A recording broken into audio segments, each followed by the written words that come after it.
آج کی اس ویڈیو میں ہم آپ کے لیے جو پاورفل اور آسان ترین وظیفہ لے کر حاضر ہوئے ہیں، ہم نے یہ وظیفہ رمضان المبارک کے آخری عشرے یعنی تیسرے عشرے میں کرنا ہے، اور یقین مانیے ہمارا آج کا وظیفہ نہایت ہی پاورفل اور عجیب الاثر ہے۔ میں یہ مبالغہ آرائی نہیں کر رہا، اس وظیفے کی برکت سے، میرے رب کے فضل و کرم سے، ماہ رمضان المبارک کی مبارک گھڑیوں کی برکتوں سے ہماری تمام پریشانیاں صرف اور صرف ایک دن میں ختم ہو جائیں گی، ہماری مشکلات آسان ہو جائیں گی، ہماری تمام حاجتیں صرف ایک دن میں پوری ہو جائیں گی۔ بس ہم نے یقین کامل کے ساتھ اللہ تبارک و تعالی کی رحمت سے با امید ہو کر اس وظیفے کو کرنا ہے، کیونکہ میرا رب ہر چیز پر قادر ہے۔ تو اگر ہمارا یہ اعتقاد ہوا تو ہم بھی اس وظیفے سے ضرور مستفید ہوں گے، ضرور استفادہ حاصل کرنے میں کامیاب ہوں گے۔ تو آئیے دوستو، بلا تاخیر اپنے آج کے پاورفل اور آسان ترین عجیب الاثر وظیفے کی طرف بڑھتے ہیں۔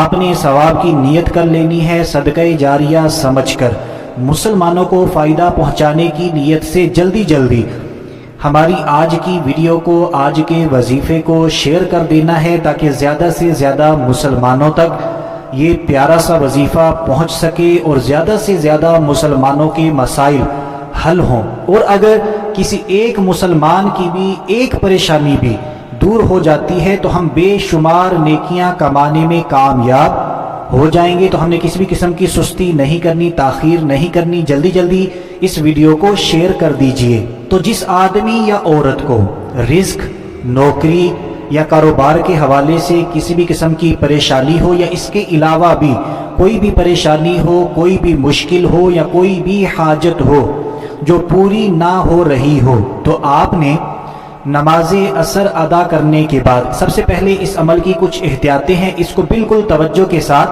سن لیجئے۔ نماز عصر ادا کرنے کے بعد کسی خاص کمرے میں بیٹھ جانا ہے۔ خاص کمرے سے مراد یہ ہے کہ وہاں پر صرف آپ ہوں، کوئی اور موجود نہ ہو، اور وہ کمرہ جو ہے جس جگہ پر آپ نے بیٹھ کر یہ وظیفہ بالکل چھوٹا سا ہے، تو آپ نے جس جگہ پر بیٹھنا ہے اس جگہ کا پاک صاف ہونا، آپ کے جسم کا پاک صاف ہونا، آپ کے کپڑوں کا پاک صاف ہونا، یہ بہت ضروری ہے۔ اور اسی طرح آپ نے باوضو ہو کر اس وظیفے کو کرنا ہے، اور اس وظیفے کے دوران آپ نے کسی سے بھی کسی بھی قسم کی بات چیت، گفتگو نہیں کرنی۔ تو آپ نے بالکل پریشان نہیں ہونا کہ بھائی ہم نے جب کسی سے بات چیت نہیں کرنی تو ہم کیسے اس عمل کو کر پائیں گے۔ تو یہ عمل زیادہ مشکل بھی نہیں ہے، زیادہ بڑا بھی نہیں ہے۔ اس عمل کو کرنے میں ہمیں صرف اور صرف 20 سے 25 منٹ لگنے ہیں۔ تو کیا ہم 20 سے 25 منٹ اپنے آپ کو بات چیت سے نہیں بچا سکتے ہیں؟ اگر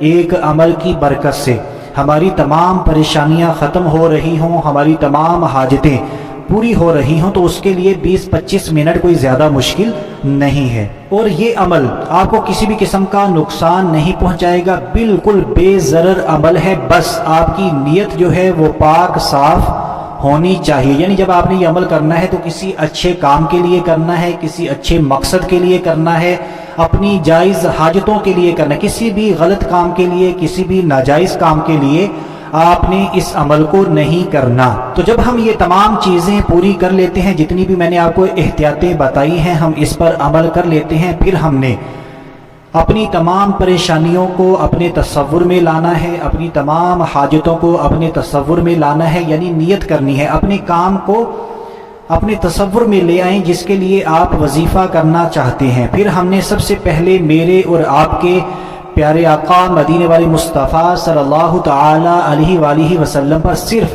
3 مرتبہ 3 ٹائمز درود پاک پڑھنا ہے۔ درود پاک آپ کوئی سا بھی پڑھ سکتے ہیں، جو درود پاک آپ کو بالکل صحیح آتا ہے، آپ کا تلفظ ٹھیک ہے، آپ نے وہی درود پاک پڑھ لینا ہے۔ تو جیسے ہی ہم 3 مرتبہ درود پاک پڑھتے ہیں، پھر ہم نے یہ کلمات، ان کلمات کو بھی بالکل توجہ کے ساتھ سن لیجئے، اور اپنے تلفظ کو بھی آپ نے ٹھیک کر لینا ہے۔ لا الہ الا اللہ یرزق من یشاء بغیر حساب۔ ان کلمات کو ایک مرتبہ پھر سن لیجئے۔ لا الہ الا اللہ یرزق من یشاء بغیر حساب۔ تو ان کلمات کو ہم نے صرف اور صرف 313 مرتبہ پڑھنا ہے، 313 313 مرتبہ پڑھنا ہے۔ جیسے ہی ہم ان کلمات کو 313 مرتبہ پڑھ لیتے ہیں، پھر ہم نے میرے اور آپ کے پیارے آقا مدینے والے مصطفیٰ صلی اللہ تعالی علیہ وآلہ وسلم پر 3 مرتبہ درود پاک پڑھ لینا ہے۔ تو دوستو اب اگر بات کی جائے اس عمل کی مدت کے حوالے سے، اب میں ایک جملہ بار بار دہرا رہا ہوں کہ اللہ تبارک و تعالیٰ کے فضل و کرم سے صرف ایک دن میں ہی ہم اس وظیفے کا، اس عمل کا اثر دیکھ پائیں گے، ہماری تمام پریشانیاں، ہماری تمام حاجتیں پوری ہوں گی۔ لیکن اس عمل کی جو کم از کم مدت ہے وہ ہے 7 دن، 7 ڈیز۔ اب ایسا نہ ہو کہ ہم نے یہ وظیفہ شروع کیا اور ایک ہی دن میں ہمارے مسائل حل ہو گئے تو ہم نے اس وظیفے کو چھوڑ دیا، ایسا نہیں کرنا، بلکہ کم از کم آپ نے اس وظیفے کو 7 دن 7 ڈیز لگاتار بلا ناغہ کر لینا ہے، یعنی آپ نے وقفہ نہیں ڈالنا۔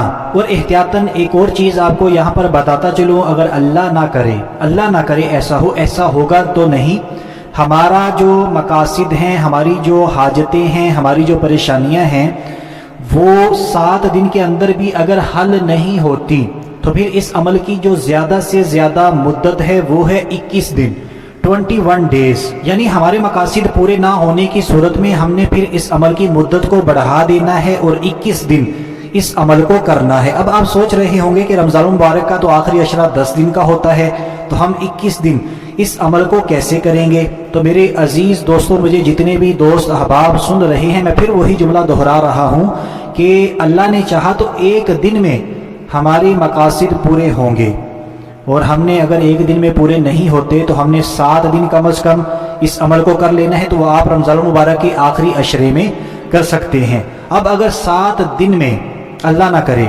ہماری حاجتیں، ہمارے مقاصد پورے نہیں ہوتے تو پھر ہم نے 21 دن کرنا ہے۔ تو 21 دنوں کی صورت میں ہم نے رمضان المبارک کے بعد کے جو دن ہیں وہ بھی اس کے ساتھ ملا دینے ہیں۔ اب بیچ میں کیونکہ عید آئے گی، بعض دوست احباب عید پر بہت زیادہ مصروف ہوتے ہیں، مہمانوں کا آنا جانا یا آپ کا کہیں پر آنا جانا، تو اس صورت میں ہو سکتا ہے آپ عید کے دنوں میں اس عمل کو کنٹینیو نہ رکھ سکیں۔ تو پھر آپ نے کیا کرنا ہے، رمضان المبارک کے آخری عشرے میں صرف 7 دن اس عمل کو کر لیں، پھر آپ اس عمل کو چھوڑ دیں۔ تو اب رمضان المبارک جیسے ہی گزر جائے، عید جیسے ہی گزر جائے، پھر آپ اس عمل کو دوبارہ شروع کر دیں پہلے دن سے۔ یہ میں پھر بتا رہا ہوں، یہ اسی صورت میں ہے جب ہماری 7 دن کے اندر یا ایک دن کے اندر حاجتیں، مقاصد پورے نہیں ہوتے، تو پھر ہم نے عید کے بعد دوبارہ اس عمل کو پہلے دن سے کرنا ہے۔